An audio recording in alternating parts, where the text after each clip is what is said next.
सीमा गर्मियों की छुट्टियों में अपनी नानी के गांव आई थी। सीमा नानी के घर पहुंचने के बाद अपनी नानी के पैर छूती है और उनसे आशीर्वाद लेती है। तभी उसकी नानी उससे कहती है, इतनी बड़ी हो गई मेरी सीमा, चल जल्दी से हाथ मुंह धो ले, मैं तेरे लिए खाना लगा देती हूँ। भूख लगी होगी ना? हाँ नानी, भूख तो लग रही है मुझे, आपके हाथ के बने हुए पीले दाल और चावल खाने की। कितना टाइम हो गया है मुझे आपके हाथ का बना हुआ दाल चावल खाए हुए। तू तो नौकरी में व्यस्त थी, तो तुझे कहाँ से टाइम मिलेगा अपनी नानी के लिए? और जब इतने टाइम बाद आई है तो ज्यादा टाइम के लिए रुक कर जाएगी तू।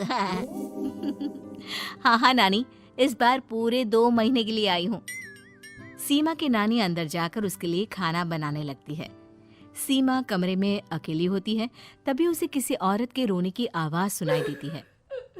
वो कभी खिड़की से बाहर झांकती है तो कभी दरवाजे से बाहर झांकती है। उसे समझ में नहीं आ रहा होता है कि आखिर रो कौन रहा है। तभी नानी खाना लेकर आ जाती है। वो अपनी नानी से कहती है, नानी, कोई औरत रो रही है क्या? मैं जब से यहाँ आई हूँ तब से मुझे यहाँ किसी औरत की रोने की आवाज आ रही है। हे भगवान, कहीं ये वही तो नहीं? बोलो ना नानी। अरे कोई नहीं रो रहा, ये तेरे मन का वहम है। और तू ना अब खाना खा ले, ज्यादा यहाँ वहाँ की बातों में ध्यान मत दिया कर। जल्दी से खाना खा और फिर मेरे साथ आ जा मेरे कमरे में, दोनों बैठकर खूब सारी बातें करेंगे। ऐसे ही अगले दिन सीमा अपनी नानी के साथ गांव के बाजार जा रही होती है। उसी रास्ते में फिर से किसी औरत के रोने की आवाज आती है। वो अपनी नानी से कहती है, अरे नानी, क्या सच में तुम्हें अभी भी किसी औरत के रोने की आवाज नहीं सुनाई दे रही? मुझे किसी औरत की बहुत बुरी तरीके से रोने और चीखने की आवाजें आ रही है। मैं बहुत परेशान हूँ नानी, आखिर ये कौन है?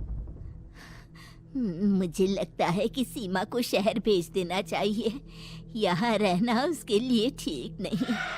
नानी बोलो ना, आप चुप क्यों हो जाते हो? सीमा, तू घर चल, मुझे तुझसे बहुत जरूरी बात करनी है। नानी सीमा को घर ले आती है और सीमा से कहती है, सीमा, कल सुबह तू शहर वापस चली जाएगी। अरे अचानक? आखिर क्या बात है नानी, आप मुझे ऐसे जाने को क्यों कह रही हो? मैं बस जो कह रही हूँ उस पर ध्यान दे। तू कल सुबह यहाँ से चली जाएगी, और ये बात मैं कोई मजाक में नहीं बोल रही। तू कल जाएगी तो मतलब जाएगी। अरे नानी, चली जाऊंगी मैं, ठीक है, पर आखिर बात क्या है ये तो बता दो। मम्मी से कोई बात हुई है या फिर मुझसे कोई गलती हुई है जो तुम मुझे अचानक से जाने के लिए बोल रही हो? देख सीमा, रात बहुत हो चुकी है और मुझे इस बारे में कोई बात नहीं करनी। चल, अब चल के मेरे साथ सो जा। सुबह की बस पकड़कर तुझे शहर भी तो जाना है। सीमा को अपनी नानी का ऐसा व्यवहार देखकर बहुत ही अजीब लगता है। उसे कुछ समझ में नहीं आ रहा होता है कि आखिर उसकी नानी उसे अचानक से गांव छोड़कर जाने के लिए क्यों कह रही है। ये सारी बातें सोचते सोचते सीमा की आंख लग जाती है और वो अपनी नानी के साथ सो जाती है। ऐसे ही आधी रात को सीमा को फिर से किसी औरत की रोने की आवाज सुनाई देती है। वो उस औरत की आवाज सुनकर बार बार करवटें बदल रही होती है और तभी उसे सपने में भी एक अजीब सी औरत की परछाई दिखाई देती है, जो इतना चीख चीख कर रो रही होती है कि सीमा डरकर उठ जाती है।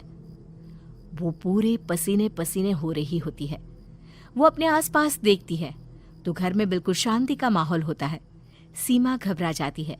वो अपनी नानी को जगाने की कोशिश करती है, मगर उसकी नानी नहीं जगती। सीमा को फिर से उस औरत की रोने की आवाज सुनाई देती है। आखिरकार सीमा अपने आप को रोक नहीं पाती और वो घर का दरवाजा खोलकर बाहर निकलती है। आखिर ये माजरा क्या है? आज तो मैं पता करके रहूंगी। अब आवाज का पीछा करते हुए सीमा आधी रात को गांव के चौपाल के पास बने कुएं के पास पहुंच जाती है, जहां कुएं की चारों ओर बेड़ियां लगी होती हैं। उन बेड़ियों में लगे हुए ताले के साथ एक लाल रंग का कपड़ा और माता रानी का कलावा बंधा होता है। उस कुएं में से सीमा को किसी के रोने की आवाज आती है। सीमा परेशान हो जाती है। इस कुएं में कौन है? कौन है यहाँ? सुनो, कौन है? कौन रो रहा है?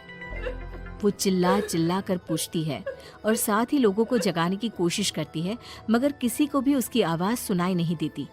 अब सीमा खुद उस कुएं के पास की बेड़ियों और तालों को खोलने की कोशिश करती है और किसी तरह कुछ देर की मशक्कत के बाद सीमा उसको खोल भी देती है। और जैसे ही वो कुआं खोलकर उसके अंदर झांकती है, सीमा उस कुएं में गिर जाती है। इतने में उसकी नानी की नींद भी खुल जाती है और सीमा को पास ना देखकर नानी परेशान हो जाती है। नानी घबराकर पूरे घर में उसे ढूंढने की कोशिश करती है, जिसके बाद उसकी नानी और सभी लोग उस खूनी कुएं के पास जाते हैं और सीमा की नानी कुएं के पास खड़ी होती है। सभी गांव वालों और सीमा की नानी को सीमा के चिल्लाने की आवाज आती है, बचाओ, कोई मुझे बचाओ।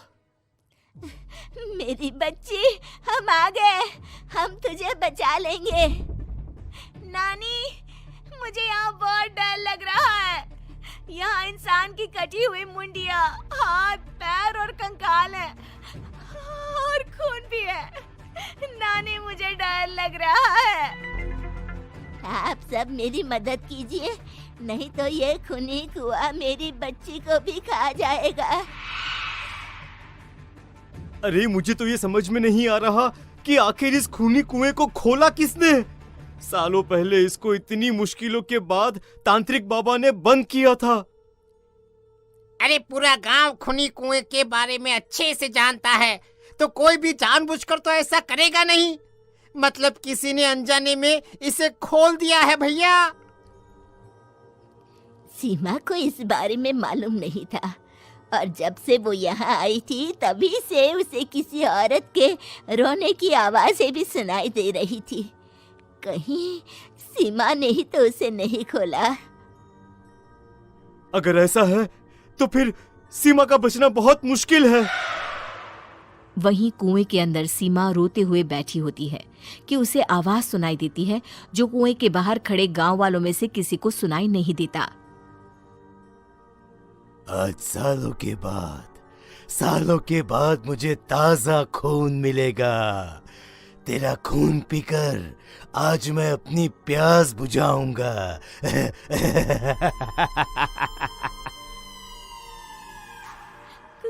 कौन है?